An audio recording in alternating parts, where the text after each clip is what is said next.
Okay, so now we are going to integrate email communication so that we can have like an email communication with our leads when they answer, and then we can qualify the leads based on that email communication. This can happen that they either talked to the AI agent or they couldn't talk, the phone call was missed, and then we switch to email communication. But in any case, we can feed that email back and forth communication into this lead qualification and then decide on whether to go on with that lead or not. Okay, so we'll start from very basic. Let's add a click trigger, and then after that, add a Gmail instance, and then create a send email. This would be the step number one. As soon as somebody fills a form, we will use this in order to send an email. So I'm going to use the pre-configured a@emailsire.com, but you can also configure your email address from here. In order to just create an example, I'm going to put just here emailreg@gmail.com, one of my other email addresses, and I'll put a test subject from n8n, and the body of the message could be test body. Now, if I connect this click to this Gmail and click on execute workflow, right now on my behalf, a@emailsire.com, an email is sent to my Gmail, which should be here. There we go. And you can see that this new email was arrived at 4:33, and right now it's 4:33. And the body of the email and the title of the email is correctly done. And you can remove this message by going to Gmail, add options, append n8n attribution, and then you turn it off if you save it. If I execute only this node, it will just send the email. I don't need to go anywhere else, and then I can come back here, and then I can see that the email was sent like this. Okay, now in order for us to connect this with the existing workflows, we have already discussed this before because the contact form has the information to send the information to this particular email address. And we also spoke about whether to create a sub workflow or an endpoint from this.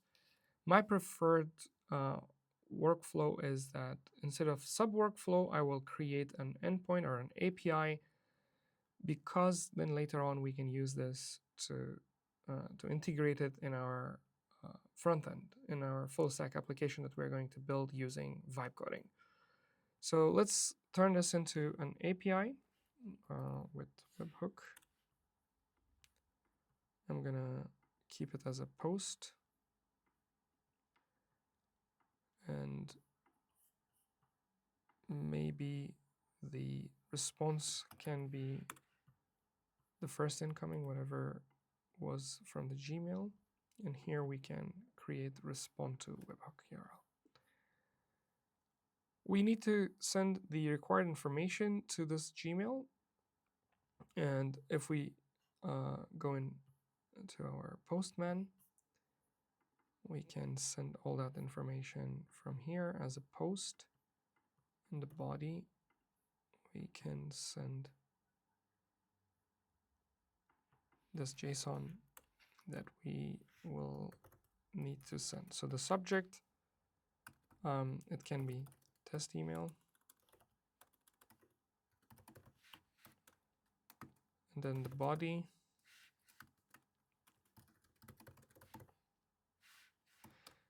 and then to, it would be the email address. So in this case, it would be emailreg@gmail.com.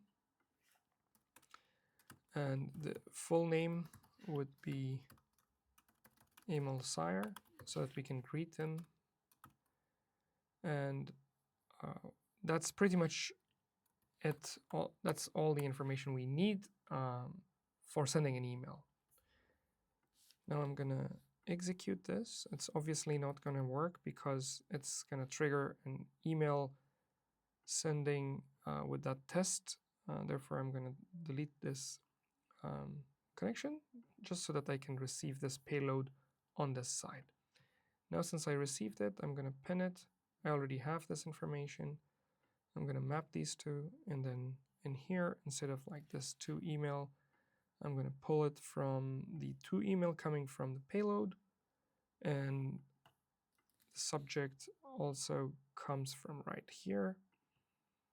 And then the body is the body of the message going from here.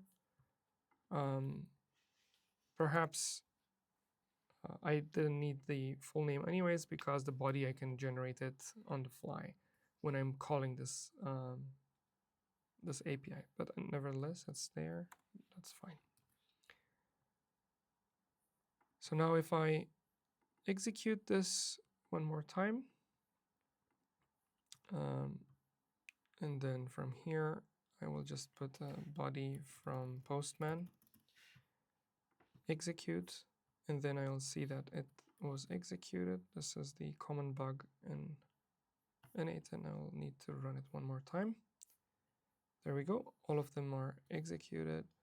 And if I go to my inbox, you'll see there is a test email and then body from Postman. So literally we have created an endpoint that can be used with the workflow that we already have in case if the actual phone call was missed. So let's go and create that in the next email. In the next video.